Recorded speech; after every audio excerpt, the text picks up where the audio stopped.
My dear students, তোমাদের আজ geography থেকে একটি প্রশ্নের আমি উত্তর দেব। প্রশ্নটি হলো বিষুব কি না, বিষুব কথার অর্থ কি? দিন রাত্রি সমান। পৃথিবী উভয় গোলার্ধে এমন একটা দিন আসে যে দিনটা কি হয়, দিন আর রাত্রি সমান সমান হয়। তো ওই দিনটাকে আমরা কি বলবো না, বিষুব বলবো। তাহলে পৃথিবী কি করে না, তার কক্ষতলের সঙ্গে ওই সময় 66.5 ডিগ্রি কোণে অবস্থান করে। সারা বছরে দুটি দিন এই দিন আসে, একটা হচ্ছে কবে না 21শে মার্চ, আর একটা কত 23শে সেপ্টেম্বর।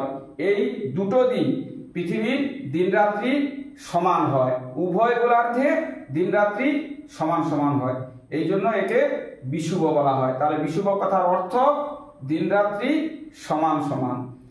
তোমরা নিশ্চয়ই বুঝতে পেরেছো। তো পরের ভিডিও পাওয়ার জন্য চ্যানেলটাকে ফলো দিয়ে সাবস্ক্রাইব করে তোমরা পাশে থাকবে। যদি তোমাদের বোঝার কোনো অসুবিধা থাকে তাহলে তোমরা কমেন্ট করবে। ফেসবুক পেজে আমার ইউটিউব চ্যানেলের একটা লিঙ্ক দেওয়া আছে, ওই চ্যানেলটায় গিয়ে তোমরা সাবস্ক্রাইব করবে। আরও নতুন নতুন ভিডিও ওখানে আমার ভিডিও দেওয়া আছে, প্রশ্নের উত্তর দেওয়া আছে, তো তোমরা সেগুলো পেতে পারো।